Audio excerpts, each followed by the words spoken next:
আসসালামু আলাইকুম সবাইকে, আশা করি সবাই ভালো আছেন। আজকে আরেকটা নতুন ভিডিও নিয়ে আপনাদের সামনে চলে এলাম। আমরা যারা ফেসবুক চালাই তাদের মধ্যে প্রায় অনেকেরই একটা সমস্যা হচ্ছে, আমরা যখন ফেসবুক নিউজ ফিড স্ক্রল করি বা ভিডিও দেখি তখন আমরা না চাওয়া সত্ত্বেও আমাদের সামনে 18+ কন্টেন্ট বা বিভিন্ন খারাপ ভিডিও চলে আসে। এর জন্য আমাদেরকে নানা সমস্যার বা বিব্রতকর পরিস্থিতির সমস্যার সম্মুখীন হতে হয়।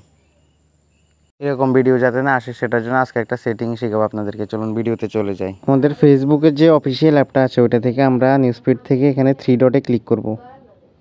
ক্লিক করে এখানে সেটিং উপর একটা অপশন আছে সার্চ বাটনের পাশে, ওইটাতে ক্লিক করবেন।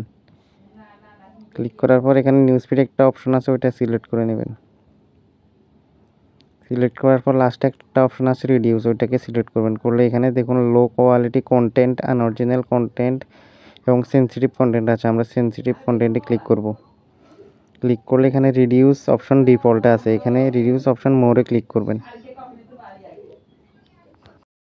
এটা সিলেক্ট করে দিলে আপনাদের এখানে দেখুন sexually suggestive content, certain violent or graphic content, people who repeatedly share post that go against our community standards, এই ধরনের কন্টেন্টগুলো আর আপনাদের সামনে আসবে না, আপনাদের নিউজ ফিডে এটা শো করবে না।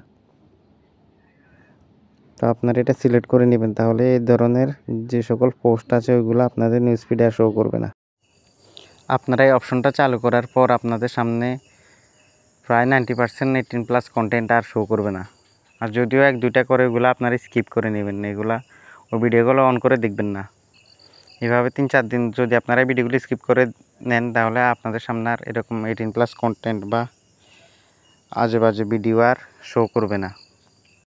ভিডিওটি ভালো লাগলে এবং আপনারা উপকৃত হলে অবশ্যই আমার ইউটিউব চ্যানেলটিকে সাবস্ক্রাইব করে পাশে থাকা বেল আইকনটিকে ক্লিক করে দিবেন এবং অল সিলেক্ট করে নেবেন, তাহলে আমি কোনো ভিডিও আপলোড দিলে আপনারা সাথে সাথে পেয়ে যাবেন। ধন্যবাদ সবাইকে। আসসালামু আলাইকুম।